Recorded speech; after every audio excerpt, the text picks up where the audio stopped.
এ কবিতা লেখা হয়েছিল 1980-81 সাল নাগাদ। আমাদের শতাব্দী প্রাচীন কলকাতা শহর তখন যেন উন্নয়নের জাদুকাঠির ছোঁয়ায় আস্তে আস্তে জেগে উঠতে শুরু করেছে। বিশ্বায়নের ঢেউ তখনও প্রবলভাবে আছড়ে পড়েনি বটে, তবে নদীর ওপর দ্বিতীয় হুগলি সেতু তৈরির কাজ শুরু হয়ে গেছে। মাটির তলাতেও আস্তে আস্তে ছড়িয়ে পড়ছে মেট্রো রেলের সুড়ঙ্গ। যেন অতিকায় এক দৈত্য খোলস ছেড়ে জেগে উঠছে নতুন করে। সেই সঙ্গে আতঙ্কের প্রহর গুনতে শুরু করেছে প্রকৃতি। আজ আমরা যে গাছগাছালিহীন পাখপাখালিহীন মরুভূমির মতো শহরটাকে দেখি, তার গড়ে ওঠার সূচনা পর্ব ছিল সেটা। তারপরে বেলা গড়িয়ে গেছে অনেক। কবিরা সচরাচর ত্রিকালদর্শী হন। কবি নীরেন্দ্রনাথ চক্রবর্তীও তার ব্যতিক্রম নন। তিনি সঠিকভাবেই চিনতে পেরেছিলেন অনিবার্য এই পরিণতিকে।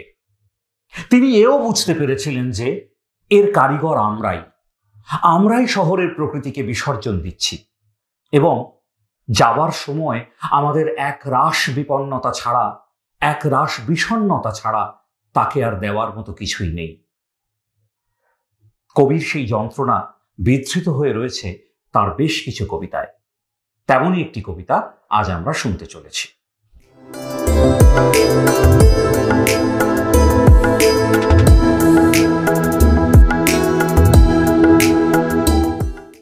নমস্কার, মুক্তধারা আবৃত্তির পাঠশালায় সবাইকে স্বাগত। আজ আমরা শুনতে চলেছি কবি নীরেন্দ্রনাথ চক্রবর্তীর লেখা কবিতা পাগলা ঘণ্টি। গদ্য কবিতা, কিন্তু কবিতার মধ্যে সুরের একটা অদ্ভুত চলন আছে। সেই সুরটাই ফল্গুধারার মতো গোটা কবিতা জুড়ে বয়ে চলে। পাশাপাশি রয়েছে অন্তমিল। প্রত্যেকটি পংক্তির শেষ শব্দের সঙ্গে পরবর্তী পংক্তির শেষ শব্দের মিল রয়েছে। গদ্য কবিতায় এই মিল বড় দুর্লভ, কিন্তু এই মিলটাই সেই সুরটাকে ধরে রেখেছে। শুনতে ব্যাপারটা জটিল মনে হলেও বলবার সময় দেখবেন ওই অন্তমিল বা যাকে বলে অন্তানুপ্রাস, সেটাই আমাদের কাজটাকে অনেক সহজ করে দিচ্ছে এবং কবিতাটাকে সুন্দর মায়াময় করে তুলছে। শুরু করছি কবিতা পাগলা ঘণ্টি। সে যেমন আসে ঠিক তেমনি চলে যায়, গল্পে গানে ঠোঁট ফোলানো অভিমানে প্রকাণ্ড ঠাট্টায় সব কিছু ভাসিয়ে তার যাওয়া।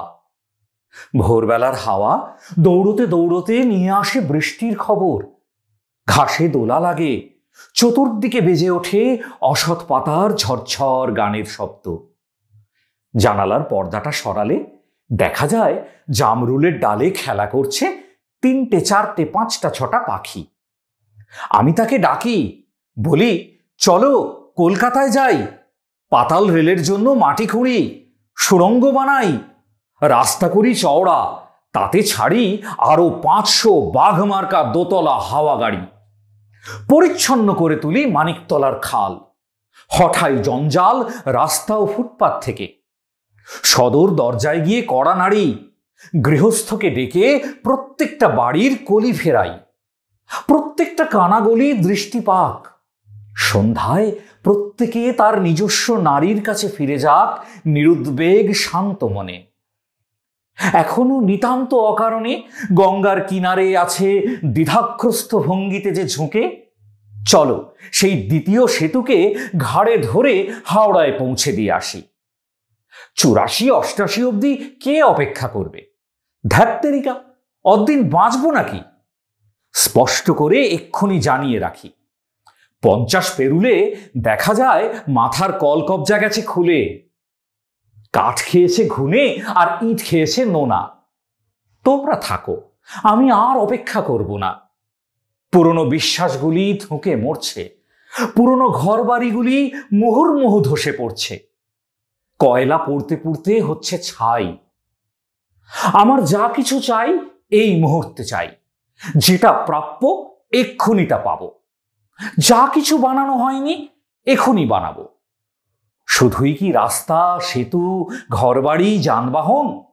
53 কাহন সমস্যার খুলতে হবে জট, চতুর্দিকে আমূল পাল্টাতে হবে দৃশ্যপট। বৃদ্ধ যাতে ভোলে শোক, হাসতে হাসতে খেলতে খেলতে বেড়ে ওঠে সমস্ত বালক। ভিটে বাড়ি কোথাও না করে খাঁখা, আর না ভাঙে কোথাও কারো শাঁখা, আর মাছি না পড়ে কারো ভাতে।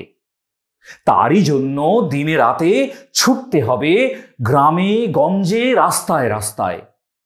আয়, এই আমার শেষবারের মতো ছুটে যাওয়া। ভোরবেলার হাওয়া পাগলা ঘন্টি বাজাতে বাজাতে এসে বলল, তুমি কাকে ডাকছো? সে তো সুবর্ণরেখার বাঁকে কাল রাতে মিলিয়ে গেছে। আমরাই কজন তাকে নিয়ে তরঙ্গে দিয়েছি বিসর্জন।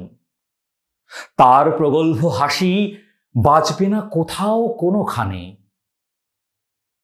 শ্রাবণের বৃষ্টিধারা আনে অসৎ পাতার ঝরঝর গানের শব্দ। জানলার পর্দাটা সরালে দেখা যায় জামরুলের ডালে খেলা করছে 3টে 4টে 5টা 6টা পাখি। তবু ডাকি, আজও ডাকি, আসবে না জেনেও তাকে ডাকি। নমস্কার, সকলে ভালো থাকবেন।